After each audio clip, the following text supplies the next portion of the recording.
বাংলার ইতিহাসে এক রাজা আছেন, যিনি হাসির আড়ালে লুকিয়ে রেখেছেন এক গভীর ষড়যন্ত্রের কালো দাগ। যখনই তার নাম উচ্চারিত হয়, ভেসে আসে গোপাল ভাঁড়ের খলখল হাসি। কিন্তু সেই হাসির নেপথ্যে কি শুধু নির্মল বিনোদন ছিল, নাকি লুকিয়ে ছিল এক চরম রাজনৈতিক বিশ্বাসঘাতকতা? তিনি ছিলেন বিদ্যা ও শিল্পের পৃষ্ঠপোষক, তার হাতেই শুরু হয়েছিল আলোর উৎসব। অথচ এও তো সত্যি, বাংলার শেষ স্বাধীন নবাব সিরাজউদ্দৌলার পতন ঘটাতে তিনি ইংরেজদের হাতে তুলে দিয়েছিলেন তুরুপের তাস। কে ছিলেন নদিয়ার এই মহারাজা কৃষ্ণচন্দ্র রায়? রাজা কৃষ্ণচন্দ্র রায়কে যারা বিশ্বাসঘাতকের বংশ বলে আক্রমণ করেন, কথাটা একদমই ভুল নয়। তার পূর্বপুরুষ ভবানন্দ মজুমদার প্রতাপাদিত্যের সঙ্গে বিশ্বাসঘাতকতা করে মুঘলদের সাহায্য করেছিলেন। বিনিময়ে তিনি জাহাঙ্গীরের কাছ থেকে 14টি পরগনা এবং মজুমদার উপাধি পেয়েছিলেন।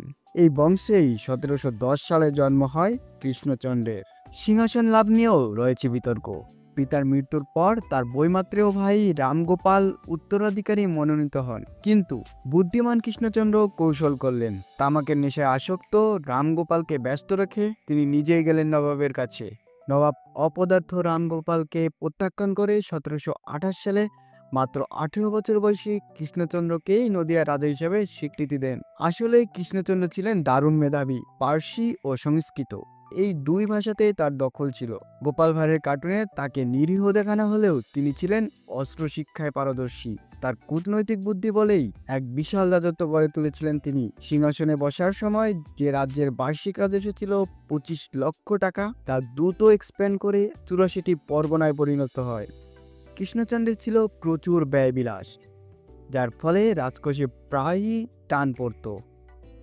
আর তাই তিনি খাজনা পরিষদের খুব একটা আগ্রহ দেখাতেন না।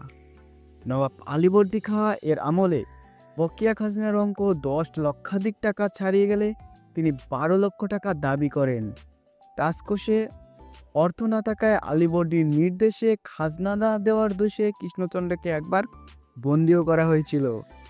বাংলার স্বাধীন নবাব সিরাজউদ্দৌলার মসনদ হারানোর ক্ষেত্রে কৃষ্ণচন্দ্রের ভূমিকা ছিল অত্যন্ত গুরুত্বপূর্ণ। সিরাজ বিরোধী গোষ্ঠীর সকলেই যখন কোনো হিন্দু রাজাকে সিংহাসনে বসাতে চাইছিলেন, তখন কৃষ্ণচন্দ্র এক যুগান্তরকারী প্রভাব দেন।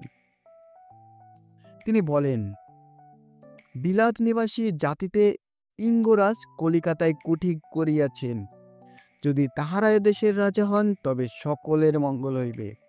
অর্থাৎ তিনি সরাসরি ইংরেজদের রাজ্যভার দেওয়ার পক্ষে সওয়াল করেন। শেষ পর্যন্ত তার কথাই মান্যতা দেওয়া হয়। আর কথিত আছে, মহারাজা কৃষ্ণচন্দ্রই সিরাজ বিরোধী শিবির এবং ইংরেজদের মধ্যে দৈত্যকর্মটি করেছিলেন। ফলে পরবর্তী 200 বছরের অভিশাপ রূপে বাংলার ভাগ্যাকাশে ইংরেজদের ছায়া নেমে আসে। তাই বহু ঐতিহাসিকের কাছে তিনি খাল কেটে কুমির আনার সঙ্গে বিশ্বাসঘাতক হিসেবেই চিহ্নিত। তবে তার সাংস্কৃতিক অবদান ভোলার নয়। কৃষ্ণচন্দ্র বিদ্যাচর্চায় দেশের মধ্যে নদিয়ার গৌরব পুনরুদ্ধার করেছিলেন। তার সবাই রামপ্রসাদ সেন, রানগুণাকার ভারতচন্দ্র এবং গোপাল ভাঁড়ের মতন গুণী ব্যক্তিরাও স্থান পেয়েছিলেন। এটি ছিল বিক্রমাদিত্যের মতো নবরত্ন সভা। ধর্মীয় উৎসব ও শিল্পেও তিনি অকাতরে খরচ করতেন। আলীবর্দীর কারাগার থেকে ফেরার পরে দুর্গাপূজা না করতে পারার মনোকষ্ট বলতে তিনি প্রথম জগদ্ধাত্রী পূজার প্রচলনের সিদ্ধান্ত নেন। তার এই উদ্যোগেই চন্দননগরে এক পুজো শুরু হয়। এছাড়াও তার উৎসাহেই গোটা রাজ্য জুড়ে হাজার হাজার কালী পূজা শুরু হয়েছিল।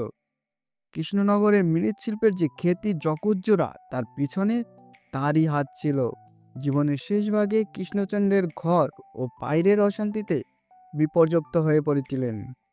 তার 6 ছেলের মধ্যে সম্পত্তি নিয়ে দ্বন্দ্ব হয়ে ওঠে চরম পর্যায়ে। ইংরেজবাবুদের খাজনা আদায়ের চাপও বাড়তে থাকে।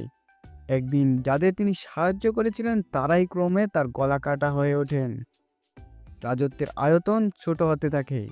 জীবনের শেষ দিনগুলো তিনি কৃষ্ণনগর থেকে দূরে গঙ্গার ধারে নির্জনে কাটান। 1783 সালে 73 বছর বয়সে সেখানেই পরলোক গমন করেন মহারাজা কৃষ্ণচন্দ্র রায়। আলো অন্ধকার দুই নিয়ে এই গল্পগুলো রয়ে গেছে। আপনি কৃষ্ণচন্দ্রকে কোন দিক থেকে দেখবেন, ঐতিহাসিক নাকি কিংবদন্তি, সেটা বিচারের ভার আপনার উপর। তবে আপনার এই ভিডিওটি যদি ভালো লেগে থাকে তাহলে অবশ্যই লাইক, কমেন্ট এবং আমাদের চ্যানেলটি সাবস্ক্রাইব করবেন।